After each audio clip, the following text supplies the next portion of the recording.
Hello friends, how you, कशा आहात सगळे? तर आज आपण स्ट्रक्चर ऑफ ॲटम मधल्या लेक्चरकडे शिफ्ट करतोय, म्हणजेच क्वांटम मेकॅनिक्सकडे शिफ्ट करतोय. आतापर्यंत आपण बोर्स ॲटॉमिक मॉडेल्स बघितलं, त्याच्यानंतर हायड्रोजनचं स्पेक्ट्रल लाईन्स बघितल्या, ज्या की आपण मागच्या सिरीजमध्ये बघितल्या, आणि आज आपण स्पेसिफिक क्वांटम मेकॅनिक्सकडे वळतोय. ह्यामध्ये आज आपण हिझनबर्गचं जे प्रिन्सिपल आहे ते बघणार आहे, आणि त्यानंतर इलेक्ट्रॉन्स शेल्स आणि सबशेल्स मध्ये डिवायडेशन कसं होतं, आणि मग इलेक्ट्रॉनिक कॉन्फिगरेशन, आणि मग पुढच्या पार्टकडे आपण शिफ्ट करणार आहोत. ठीक आहे. तर आजचा आपला अजेंडा ऑफ टुडेज क्लास हा आहे की आपल्याला हेझनबर्ग अनसर्टन्टी प्रिन्सिपल बघायचे, आणि त्यानंतर ना we are going to shift towards the next part. आणि तो आपण नेक्स्ट पार्ट जो आहे तो के एलिमेंट शेल्स, सब शेल्स ह्याबद्दलचं डिटेल अंडरस्टँडिंग आपण नेक्स्ट पार्टमध्ये घेणार आहे. तर आता हेझनबर्ग अनसर्टन्टी प्रिन्सिपल नंतर स्ट्रक्चर ऑफ ॲटम काय होतं, कुठेतरी फिक्स होतं, आणि त्याला क्वांटम मेकॅनिक्स थ्रू कन्फर्मेशन मिळतं. तर let's the Heisenberg uncertainty principle काय आहे नेमकं ते समजून घेऊ. तर according to the Heisenberg uncertainty principle, आता बघा, आपल्या सगळ्यांना माहिती आहे की इलेक्ट्रॉन जो आहे तो मूव्ह करतो, राईट, ऑर्बिटमध्ये फिरत असतो. पण इलेक्ट्रॉन फिरत असताना एक्झॅक्टली इलेक्ट्रॉन इतक्या फास्ट फिरत असल्यामुळे आपल्याला exact location, we don't predict the exact location, right. आपण एक्झॅक्ट लोकेशन प्रेडिक्ट करू शकत नाही की तो इथेच असेल, इथेच असेल, इथेच असेल, इथेच असेल, राईट. आणि अँप्लिट्यूड म्हणजे हाईट ऑफ द इलेक्ट्रॉन ही आपण एकाच वेळेस सांगू शकत नाही. तोच सांगतो आपला प्रिन्सिपल ऑफ अनसर्टन्टी, म्हणजे हेझनबर्ग अनसर्टन्टी प्रिन्सिपल. तर Heisenberg stated that it is impossible to determine simultaneously, एकाच वेळी डिटरमाइन करणं इम्पॉसिबल आहे. काय? Absolute precision both the position and momentum of electron, म्हणजे इलेक्ट्रॉनची पोझिशन आणि मोमेंटम एकाच वेळी एक्झॅक्ट डिसाईड करणं इम्पॉसिबल आहे. This is very very important word, impossible. According to Heisenberg uncertainty principle, की एकाच वेळेस पोझिशन आणि मोमेंटम हे आपण मोजू शकत नाही. Why? The reason behind is because electron moving in a very fast position. That's why we cannot predict the exact position as well as the momentum. So either we can predict the position or we can predict the momentum. एकाच वेळीच predict करू शकत नाही. तर हे delta X आणि delta P, delta means change, is greater or equals to h/4 pi. तर हे आहे according to the Heisenberg uncertainty principle. तर तुम्हाला लक्षात आलं असेल, we cannot predict both the position as well as the momentum. Position आणि मोमेंटम आपण एकाच वेळेस प्रेडिक्ट करू शकत नाही, हे हेझनबर्ग यांनी सांगितलं. ठीक आहे. आता हेझनबर्ग सरांनी तर ह्या गोष्टी सांगितल्या, पण आता पुढला पार्ट एकदम महत्वाचा आहे. The important part of the next is we can correlate this term wave function and the probability density, right? So what is the wave function and probability density we can predict here. So first of all, wave function means mathematical function that describe the, आता इथे सुरुवात झाली आहे quantum मेकॅनिक्सला, right. Quantum mechanics, right? This is the starting point of quantum mechanics. Here we can predict the psi and psi square. So what is the difference between the psi and psi square? आता exact आपण मोजू शकत नाही. बघा, इथे आपण हा जो आपला आजचा लेक्चरचा पूर्ण अजेंडा आहे तो ह्याचसाठी आहे की इलेक्ट्रॉन कुठे राहतो. आता मी जर तुम्हाला म्हटलं की मी महाराष्ट्रामध्ये राहते, पण महाराष्ट्रामध्ये मी कोणत्या सिटीत राहते, कोणत्या एरियात राहते, काय लोकेशन आहे, कोणता प्लॉट नंबर आहे किंवा कोणता फ्लॅट नंबर आहे, हे माहिती असल्याशिवाय माझं एक्झॅक्ट लोकेशन तुम्हाला समजू शकणार नाहीये. सेम ॲज दॅट इलेक्ट्रॉन हा ऑर्बिटमध्ये तर राहतो, पण तो एक्झॅक्ट लोकेशन काय आहे ह्यासाठीचं आपण जे आत्ताचे बेसिक अंडरस्टँडिंग ह्यासाठी घेतोय आपण. तर पहिले जो होता क्लासिकल मेकॅनिक्स थ्रू, तो वेव्ह फंक्शन साय होता. पण साय हे जे वेव्ह फंक्शन आहे हे जस्ट फंक्शन आहे. ठीक आहे. जसं की मल्टिप्लिकेशन, डिवायडेशन हे फंक्शन आहे, तसं साय हे एक फंक्शन आहे. मॅथमॅटिकल फंक्शन आहे, describe the amplitude of electron wave, आणि ते अँप्लिट्यूड डिस्क्राईब करतं. ठीक आहे, अँप्लिट्यूड डिस्क्राईब करतं. पण साय स्क्वेअर काय आहे, एक्झॅक्टली वेगळं आहे. साय स्क्वेअर म्हणजे probability of finding the electron. म्हणजे हा जो इलेक्ट्रॉन सर्क्युलर पाथमध्ये मूव्ह करतोय, त्याची सगळ्यात जास्त इलेक्ट्रॉन असण्याची प्रोबॅबिलिटी कुठे जास्त आहे, त्याला साय स्क्वेअरनी डिनोट करतात. प्लीज कीप इन माइंड, साय अँड साय square is exactly different. The square of wave function represent the probability of finding an electron at a particular point in space. Space मध्ये इलेक्ट्रॉन कुठे प्रोबॅबिलिटी म्हणजे कुठे जास्तीत जास्त शक्यता आहे ते कोण सांगतं, साई स्क्वेअर सांगतं. बरोबर. तर हे आहे relation between the Sai and साय स्क्वेअर. एक्झॅक्टली डिफरंट आहे, वेगवेगळं आहे. साई हा फक्त एक वेव्ह फंक्शन आहे अँप्लिट्यूड सांगणारा, आणि साय स्क्वेअर हा probability of finding the electron सांगतो. राईट. आता ऑर्बिट आणि ऑर्बिटल्स मध्ये काय काय चेंजेस आहेत, काय काय बदल आहेत ते आपण समजून घेऊ. तर ऑर्बिटल्स आणि ऑर्बिटमध्ये खूप कॉन्सेप्ट वाईज चेंजेस आहे.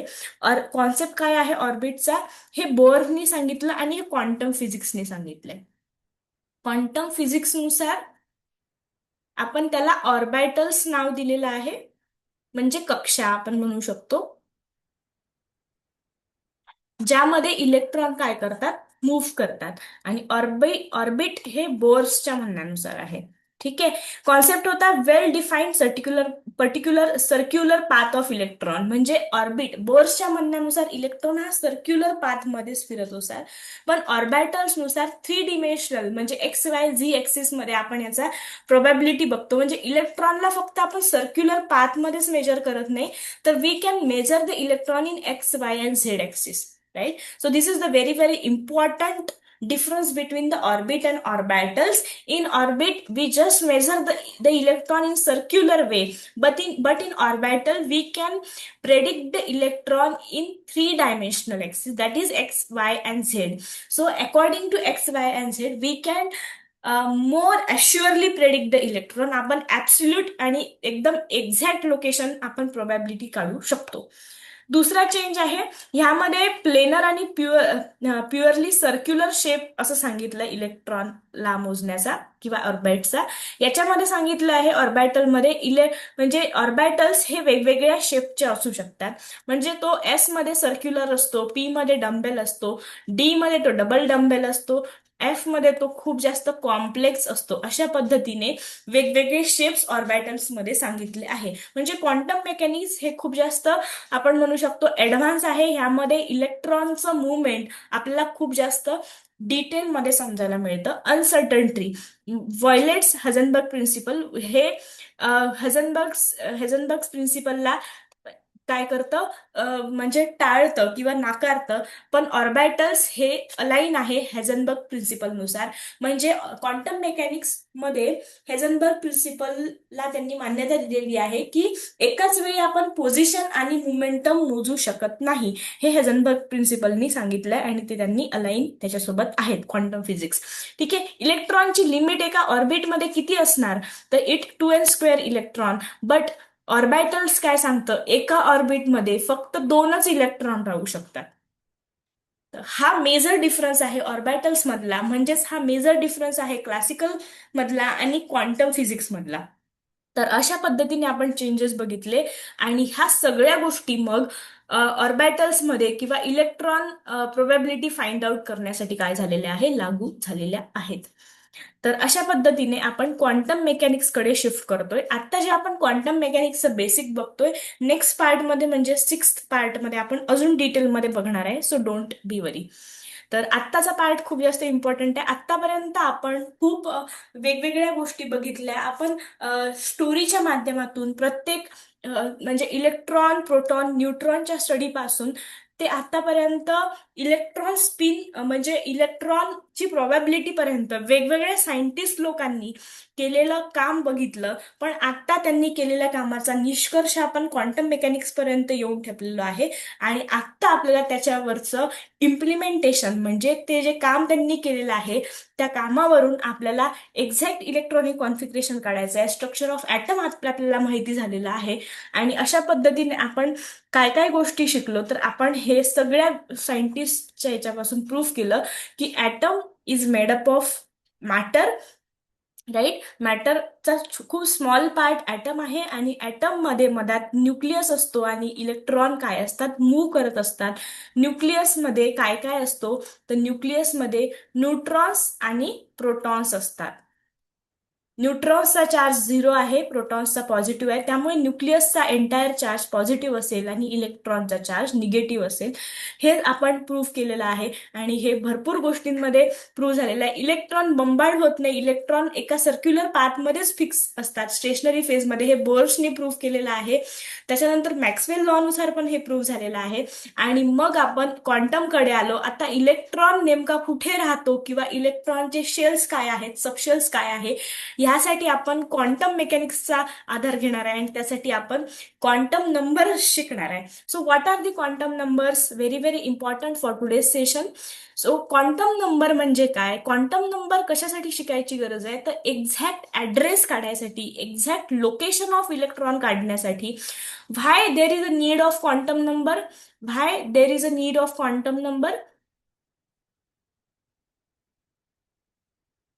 Because we want to know the exact location of electron, and for this we learn the quantum number. जे पण आपण सायन्समध्ये शिकतो त्या प्रत्येक गोष्टीला काहीतरी तथ्य आहे. आपण वायफळ काही शिकत नाहीये, प्रत्येक गोष्टीमागे काहीतरी रिझन आहे आणि म्हणून ती गोष्ट आपण शिकतोय किंवा सायंटिस्ट लोकांनी त्यावरती स्पेसिफिक काम केलेलं आहे. आता क्वांटम नंबर्स कोणते कोणते आहेत, तर 4 क्वांटम नंबर आहेत. ह्या 4 क्वांटम नंबरवरून आपल्याला ऍड्रेस मिळतो. कशाचा ऍड्रेस मिळतो, आपल्याला इलेक्ट्रॉनचं स्पेसिफिक लोकेशन ह्यावरून समजतं, याचा ऍड्रेस आपल्याला मिळतो.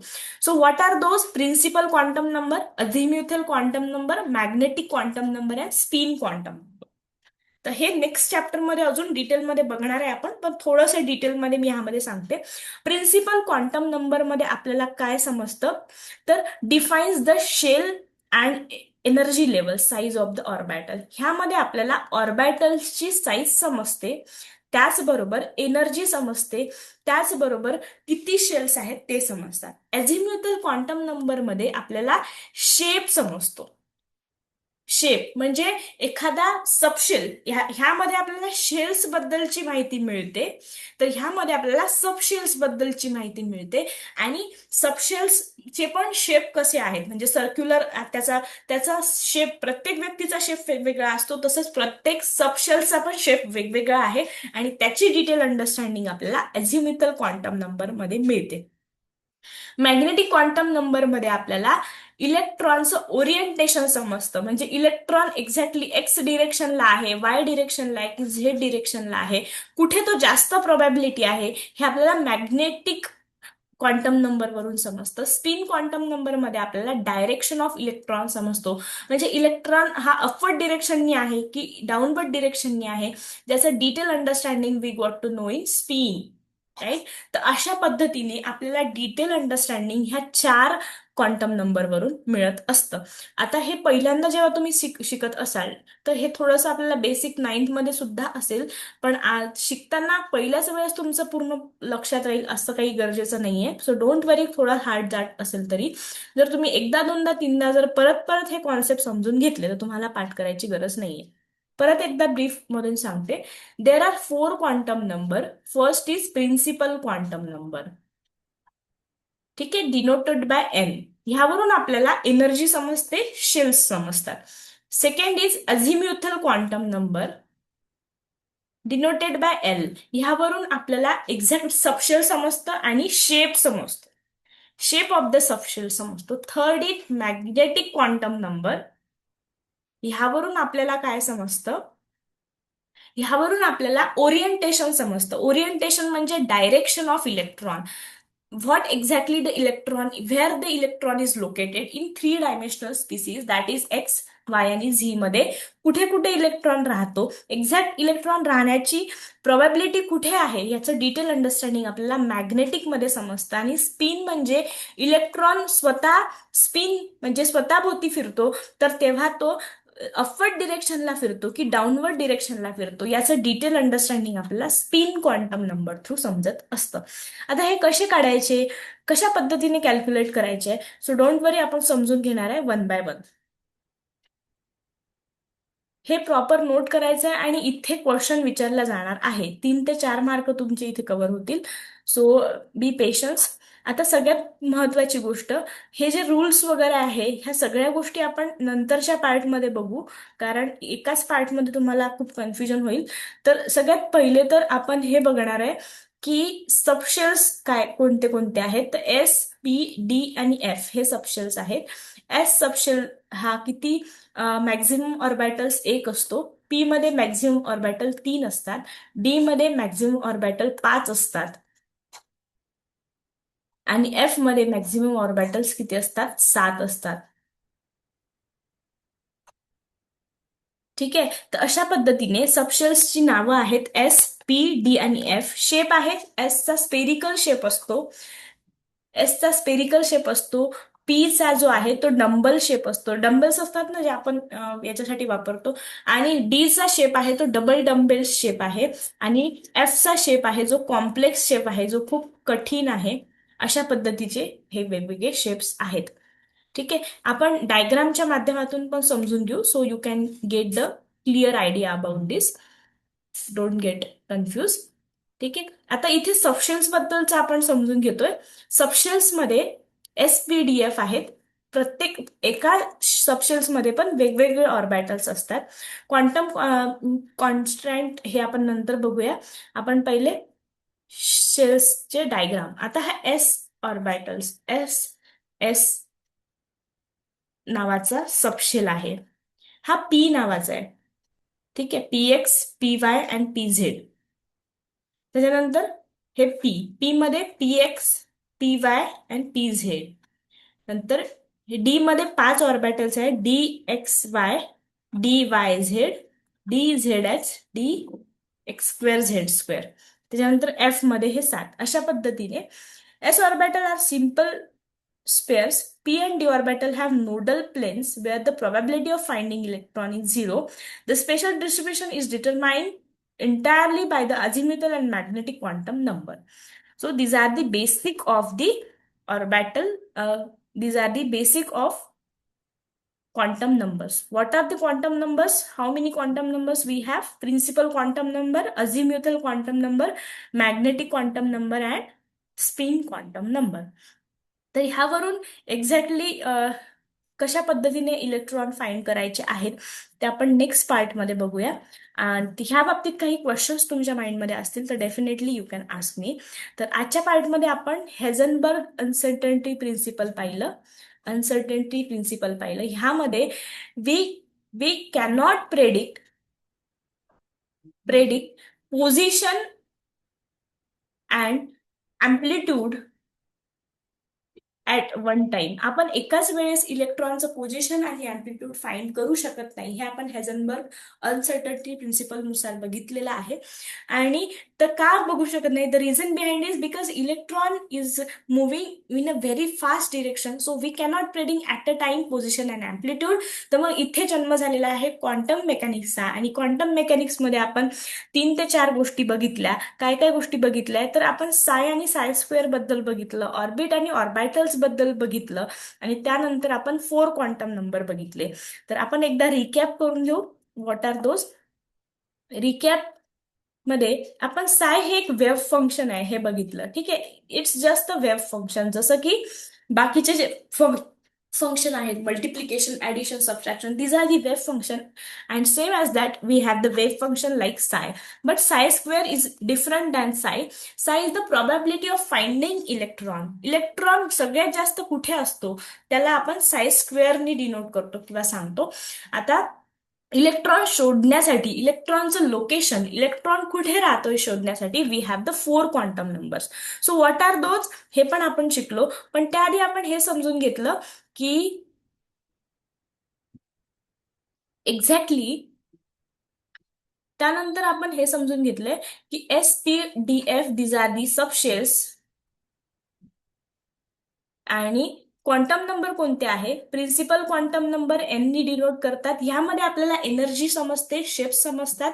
त्याच्यानंतर आपल्याला अझिम्युथल क्वांटम नंबर मध्ये एक्झॅक्टली काय समजते, तर सबशेल्स समजतात आणि सबशेल्सचा शेप समजतो. एस चा शेप सर्क्युलर आहे, टी चा शेप डंबल आहे, डी चा शेप डबल डंबल आहे, एफ चा शेप कॉम्प्लेक्स आहे. ठीक आहे, हे आपल्याला समजतं.